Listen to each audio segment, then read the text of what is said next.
Assalamualaikum warahmatullahi wabarakatuh. Kembali lagi bersama saya Pupuk Setiadi Official.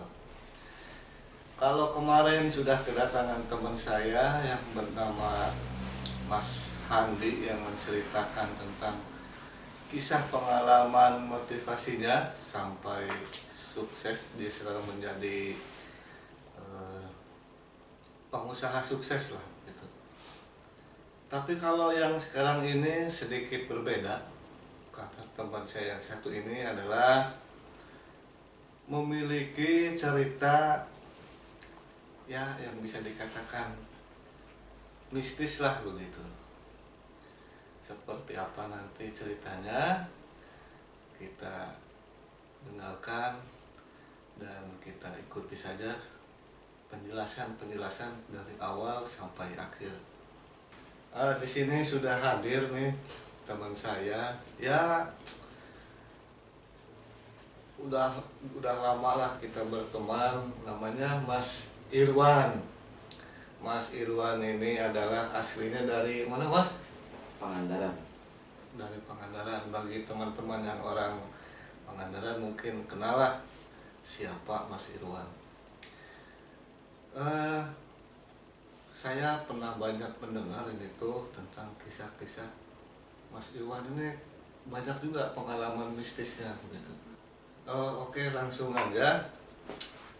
Coba Mas Irwan mau menceritakan pengalaman mistis yang seperti apa ini yang pernah Mas Irwan alami, yang sampai sekarang tuh belum bisa terlupakan atau masih kadang-kadang masih ingat gitu.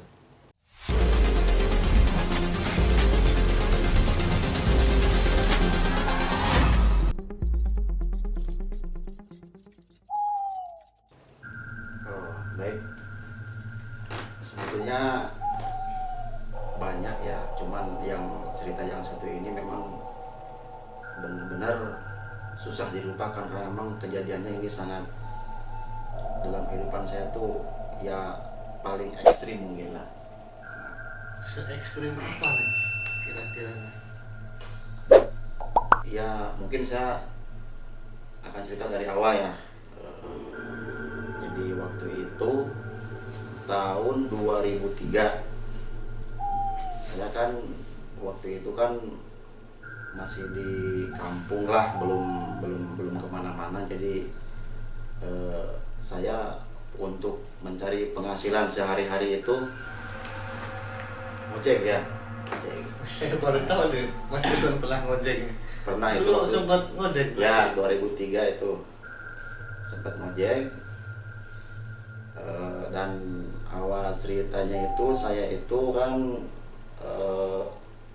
waktu itu hari itu hujan, sorenya saya sebelum masuk rumah kan motor tuh harus bersih tuh, saya cuci dulu. Itu udah sore, pas mau pulang setengah 6, mau maghrib lah ya, mau maghrib. Nah pas ketemu di jalan itu ada bapak-bapak lumayan udah tua lah, seumuran sekitar 60 tahunan, pakai celana sontok, dia bawa tongkat. Celana sontok tuh gimana? Celana sontok kayak seperti pakaian silat gitu. Oh ya, Iya, dia itu bawa tongkat dan bawa gendolan tuh di belakang tuh. Nah seperti itulah.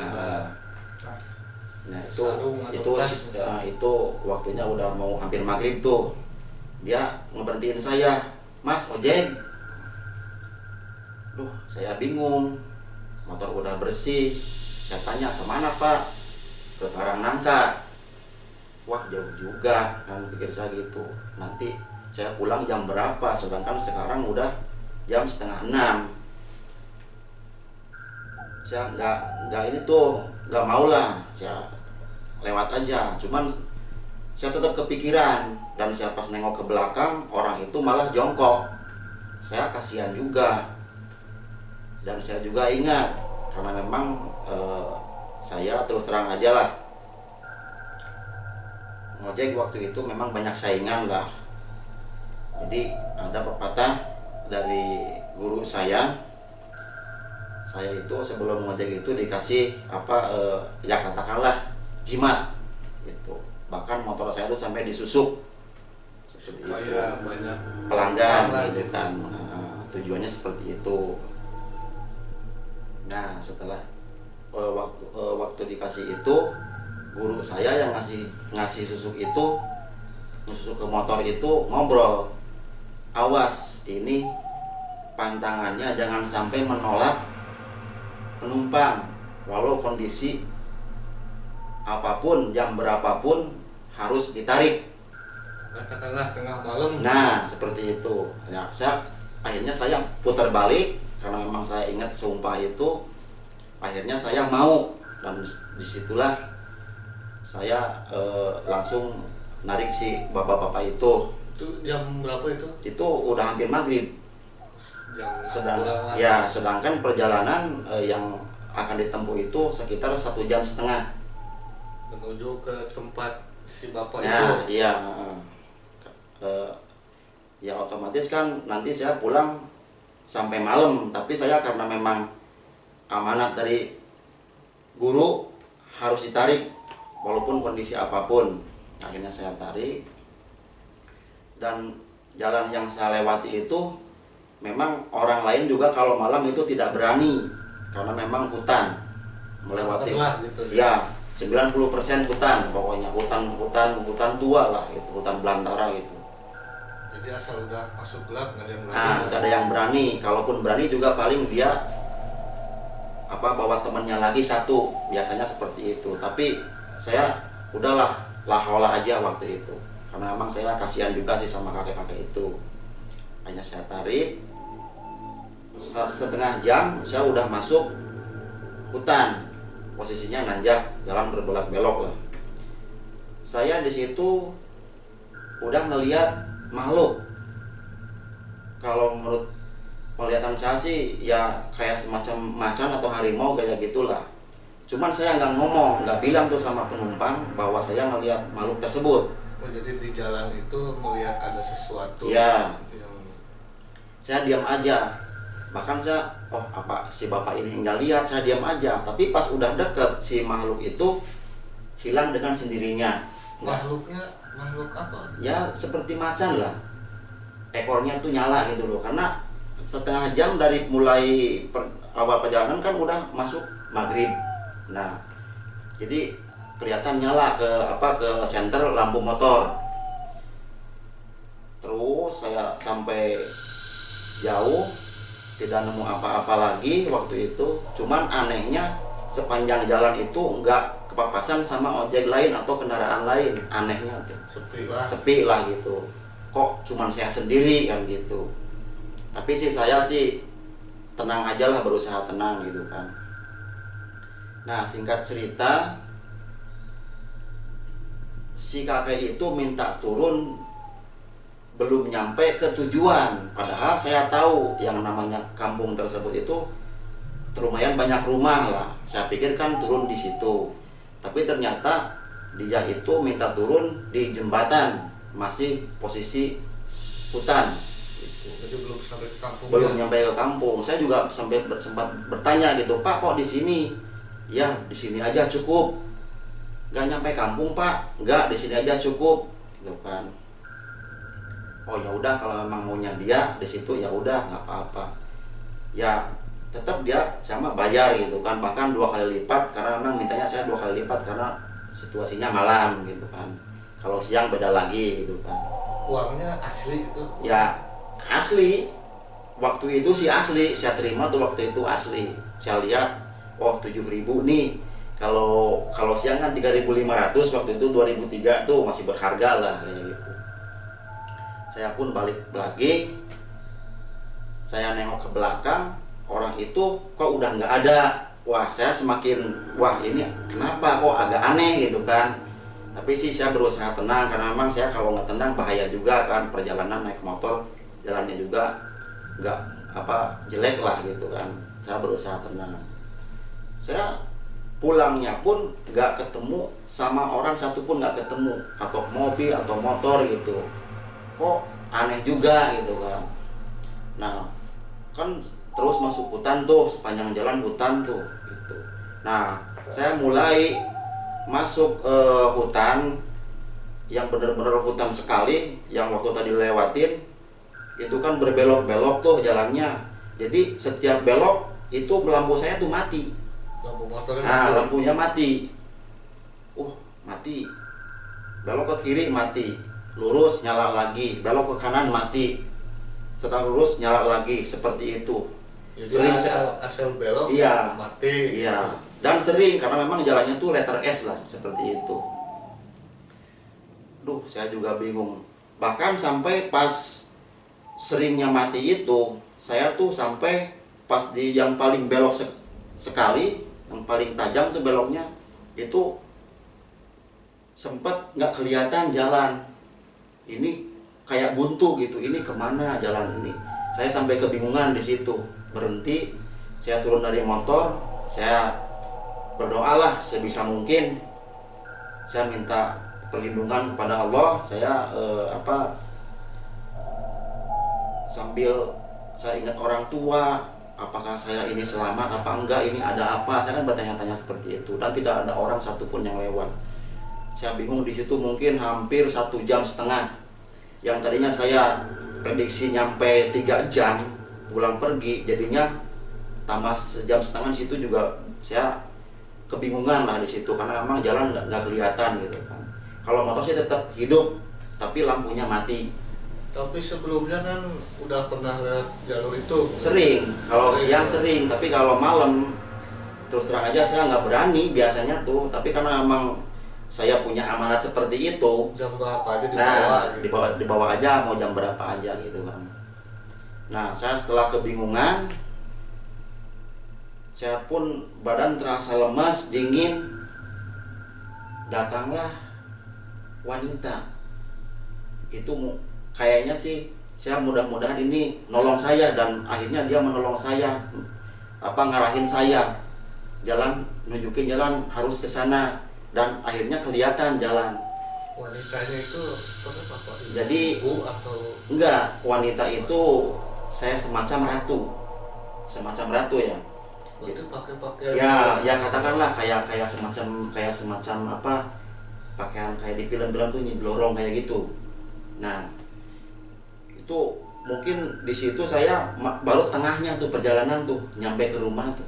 masih jauh lah. Ya, nah, tapi setelah itu motor jadi berat. Saya tetap jalan, tapi itu lampu tetap kalau belok masih mati gitu. Dan motor pun tambah berat. Gitu kan. Kayak ada yang bonceng lah. Nah, gitu. Saya juga curiga seperti itu, cuman saya berusaha tenang lah gitu. Akhirnya saya nyampe ke kampung saya, dan itu posisinya memang belum nyampe ke rumah, masuk kampung lah gitu kan. Nah, barulah di situ terasa ringan motor tuh, terasa ringan. Cuman pas saya nyampe ke rumah malamnya saya mimpi dia itu ada di samping saya, yang si wanita itu. Yang tadi Bahkan sampai sekarang, sampai kemarin juga tetap dia itu sering nampak. Kalau tidur itu, sebelum tidur jadi gimana ya, posisi tidur belum, nggak tidur pun juga nggak, kayak semacam baru mau masuk tidur itu, jadi seolah dia itu ada di belakang saya gitu, ada di belakang saya terus gitu. Dan kalaupun saya si wanita itu, kalau misalnya saya kebingungan, sampai sekarang juga dia itu tetap selalu ngasih solusi gitu. Nah, anehnya seperti itu. Nah, akhirnya kan saya tanya-tanya nih ke orang yang ngerti lah, ke semacam ustaz gitu. Oh, itu mah jelek katanya gitu, tapi bisa dibuang enggak? Bisa. Nah, akhirnya saya pada tahun 2010 ketemu teman, saya sharing masalah itu, saya sering ada yang ikutin. Awal ceritanya ya seperti tadi saya ceritakan, oh ini mah bisa katanya dihilangkan dengan cara diruqyah. Oh, jadi cukup lama sih wanita Cukup lama, dari tahun ikut 2000, tuh. iya tahun 2003 kejadian itu ya sampai kemarin tahun 2010. Berarti kan sekitar 7 tahunan, gitu. Ya akhirnya saya waktu itu ikut di ruqyah. Posisi saya udah di Cirebon, udah jadi orang Cirebon karena memang istri saya orang Cirebon. Saya ikut ruqyah. Waktu itu ada ruqyah yang biasa di Trans 7 itu Ustadz Ajam namanya, di Korem Cirebon ya. Saya ikut ruqyah masal di situ. Karena pengen menghilangkan. Nah itu karena memang saya udah konsultasi sama Ustadz, udahlah yang namanya makhluk kayak gitu tetap takutnya nanti menyesatkan katanya gitu kan. Ya udahlah, kalau memang nggak ada manfaatnya kesananya saya nggak mau lah. Karena memang tetap sih dia tetap sering nolong lah gitu sama saya tuh kalau kebingungan apa gitu kan. Nah, waktu itu kan saya di ruqyah, tapi setelah di ruqyah ya alhamdulillah sampai sekarang nggak ada. Udah nggak ngikut. Nggak sampai nampak lagi lah gitu. Kalau dulu kan sebelum ruqyah kan, sebelum di ruqyah kan dulu kadang-kadang kalau saya sendiri malam-malam nampak di depan. Ada lah gitu. Ada, iya. Kalau saya berdua misalnya sama teman saya kan nggak ngelihat, cuma saya aja yang ngelihat gitu. Tapi ya sekarang ya alhamdulillah setelah di ruqyah ya nggak ada gitu. Ya mungkin ya alhamdulillah, mungkin syariatnya itu karena ruqyah itulah waktu itu ya. Terus yang jadi pertanyaan tuh, si motor itu kan katanya pernah dikasih susuk nih. Nah sekarang gimana ngasih motornya itu? Apakah si susuknya masih di motor itu, apakah udah enggak? Waktu itu motornya sebelum saya berhenti dari ngojek itu kan dijual tuh motor tuh, dijual. Saya diambil terus dibuang dulu gitu. Ya diambil terus dibuang gitu. Waktu itu kan diletakkannya di pakai kain, ditempel di jok ya, di jok di depan saya di dalam gitu kan, dikasih pokoknya ditempel aja di dalamnya situ. Jadi pas saya jual motornya itu diambil dulu dan saya dibuang gitu kan. Nah selama 7 tahun itu kan berarti cukup lama tuh Ya. Ada kejadian-kejadian apa lagi gitu yang barangkali seperti tadi ada kakek-kakek misterius. Nah, terus apakah ada lagi gitu dengan adanya kehadiran baru makhluk yang perempuan itu? Kalau selama 7 tahun itu, selain itu sih ya paling ya itu aja. Bahkan saya gini, si wanita itu ya yang kayak ratu itu. Jadi saya pernah nih kejadian waktu saya di perantauan dalam waktu 7 tahun itu, waktu belum di ruqyah nih ya. Saya kan pernah merantau ke Bandung. Waktu itu saya sakit. Jadi saya sakit, udah ke dokter, nggak sembuh. Nah malamnya saya pernah didatangi lagi itu sama si cewek itu. Jadi yang sakit di badan saya itu dipegang itu sama dia, mimpi dipegang, cuman mimpi itu sih, cuman ya jelas orangnya itu aja gitu kan. Jadi dipegang, paginya saya sembuh. Padahal hanya dipegang saja di mimpi ya gitu. Jadi memang bagi saya sih memang dia tuh penolong gitu kan. Tapi memang karena kata pendapat Pak Kiai, ya ini mah takutnya kamu percaya sama itu katanya gitu aja kan. Nah seperti itu ya, saya pun nurut lah, ngerasa saya saya tuh awam lah, nggak tahu apa-apa ya, saya nurut aja sama Pak Kiai yang lebih tahu kan gitu. Ya udah saya pun rela lah gitu kan. Ya seperti itulah, dalam waktu 7 tahun itu ya sering dia tuh memang nolong terus sama saya gitu. Seperti itu. Ikut terus gitu. Setiap saya punya kebingungan, Pernah saya pulang dari Karawang, di Limbangan, saya berhenti di rumah makan Pananjung waktu itu. Tiba-tiba kok orang banyak ya, kok tuang dagang asong kok sama saya gitu kan, maksanya. Sampai-sampai saya mau dikeroyok, saya mau dibawa ke tempat yang gelap.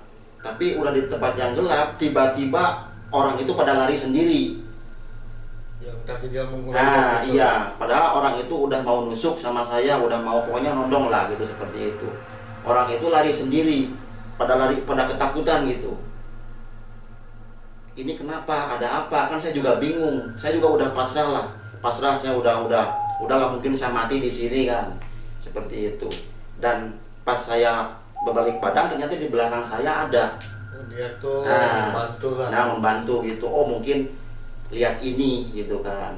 Seperti itu. Seringlah kejadian seperti itu. Setiap kali saya ada kejadian kebingungan kayak semacam tadi gitu kan. Mau dikeroyok orang ya, nolong dia gitu kan. Tapi sampai sekarang udah nggak ada. Nggak ada lagi sekarang sih. Udah nggak ampak atau Nggak sama sekali. Udah dari tahun 2010 semenjak di Ruqyah itu udah, sekarang nggak ada lagi gitu. Nah, jadi kira-kira menurut Mas Irwan nih tentang hal-hal gaib, ada yang ikut itu gimana itu pendapatnya? Apakah kan mungkin banyaklah orang-orang yang wah kamu diikutin sama ini atau dilindungi sama ini, apakah sebaiknya harus dibuang atau bagaimana ya pendapat? Ya itu tadi saya bilang ya, sebetulnya kalau pribadi saya sih seneng lah sama dia, karena memang bagi saya positif, bisa ngebantu lah. Syariatnya ibaratnya kalau memang waktu itu setiap kali kejadian nggak dibantu dia, saya pun mungkin udah nggak ada lah sampai sekarang, udah lenyap lah. Waktu itu udah mau ditusuk apa segala macam kan. Tapi saya juga lebih nurut sama yang lebih ngerti lagi di hal agama kan. Takutnya kamu mempercayai ke yang makhluk yang itu kan. Ya saya pun nurut lah, apa baiknya saya turutin, karena memang saya ya katakan tadi awam saya kan. Gitu. Seperti itu. Barangkali ada pesan-pesan pada teman-teman deh, kalau mengenai hal gaib yang seperti itu, berarti apa sih yang harus kita lakukan gitu supaya kita tuh nggak jatuhnya sirik atau tergantung kepada mereka? Ya kalau saran dari saya sih, menurut pengalaman saya sendiri juga untuk sekarang, atau dari pengalaman saya sendiri, ya mungkin kita lebih meminta kepada yang Maha Kuasa aja. Seperti apa kita mau pergian, jangan lupa kita berdoa, baca bismillah. Mungkin kalau kita dengan keadaan minta perlindungan pada Allah, ya insya Allah lah kita perjalanan kita dilancarkan seperti itu. Atau sebelum tidur kita membaca Qul Falaq Binas lah, seperti itu kalau kata Kiai sih ya. Jadi intinya kalau kita mau minta tolong jangan ke yang lain lah, gitu, apalagi makhluk jin begitu. Ya waktu itu juga pas di Ruqyah kan, dan saya juga datang pernah ke Kiai kan, ini mah akibat kamu sering dulunya datang ke minta ke dukun-dukun seperti itulah, mungkin ini akibatnya diikuti seperti itu. Karena memang saya, pengalaman saya tuh lumayan lah, saya dulu sering berkelana seperti itu gitu kan. Ya waktu umur segitu kan, umur segitu yang dicari kan biar gagah, ya tidak kepikiran pengen usaha ini usaha itu sukses, nggak ada. Seperti waktu itu nggak ada. Yang di pikiran saya itu waktu umur segitu, kita gagah dapat uang dengan hasil menguasai daerah lah misalnya gitu kan. Ya tujuannya seperti itu dulu. Makanya kan saya juga baru nyadar, oh ini akibatnya ada ini kan gitu. Sebetulnya itu katanya isi dari yang kamu cari selama itu. Akhirnya dari kita tuh ketergantungan pada Nah, mereka. iya, seperti itu. Dari penjelasan tadi nih sebetulnya bagi saya ini sedikit membuat saya menarik nih. Berarti kan selama ini tuh katakanlah Mas Irwan nih banyaklah belajar kesana kesini, Ya, mungkin belajar ke guru ini gitu kan, untuk ya penjagaan lah katakan begitu. Nah berarti kan apa ya, banyaklah pengalaman-pengalaman dari belajar seperti itu gitu. ya, iya. Apakah ada tuh yang Ya, saya pengalaman?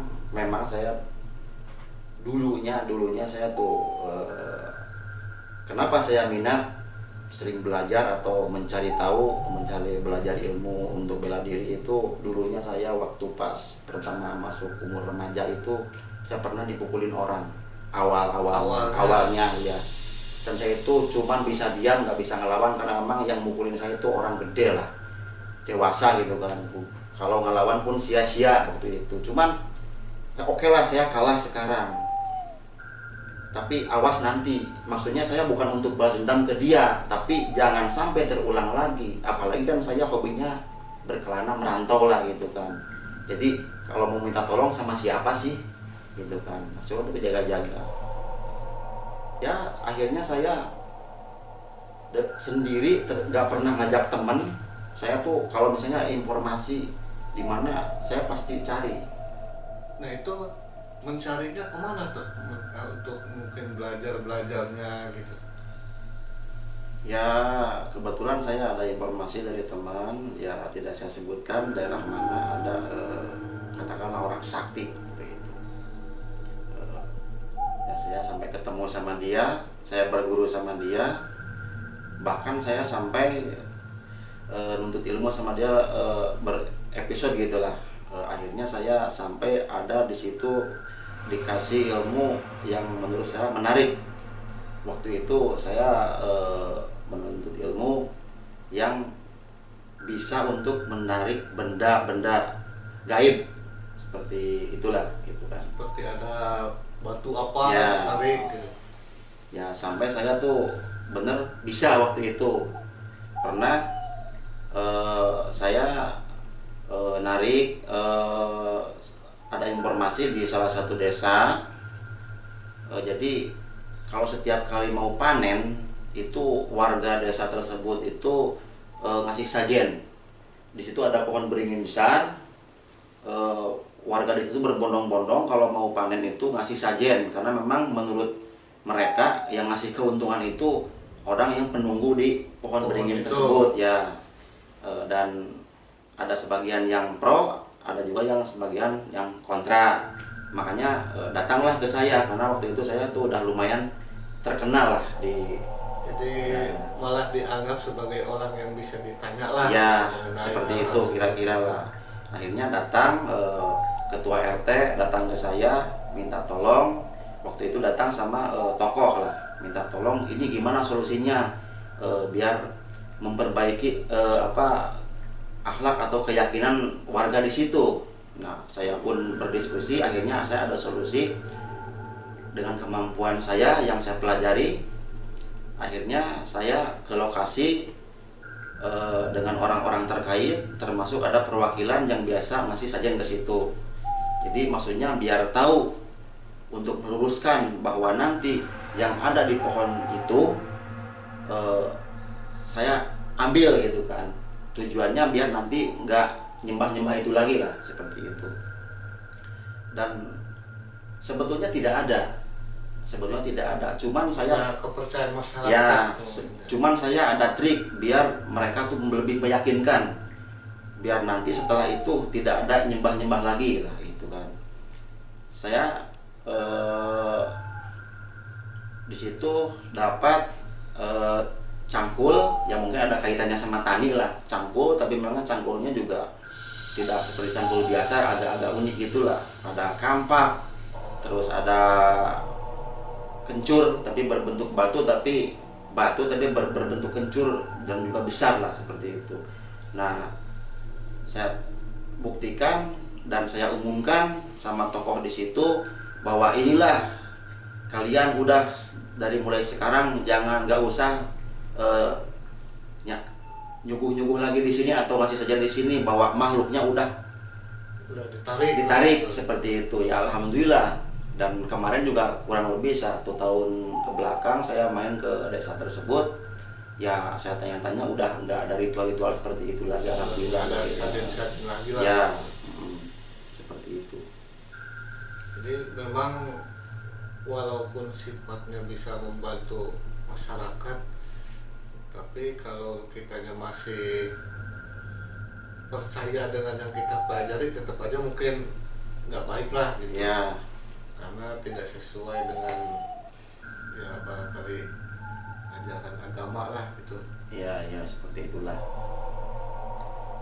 Oke teman-teman, tadi kita sudah ngobrol-ngobrol tentang cerita pengalaman dari Mas Irwan ini yang berkaitan dengan hal-hal ya mistis lah. Insya Allah nanti di kesempatan berikutnya kita bisa melanjutkan perbincangan obrolan kita ini, mungkin dengan cerita-cerita yang lain Mas Irwan, karena sepertinya masih banyak ini yang masih belum diceritakan. Ya, adalah nanti. Ya, nanti jangan lupa terus saksikan, dan jangan lupa juga untuk di like, di share, dan di subscribe. Oke, terima kasih semuanya. Semoga semuanya dalam keadaan yang sehat. Assalamualaikum warahmatullahi wabarakatuh.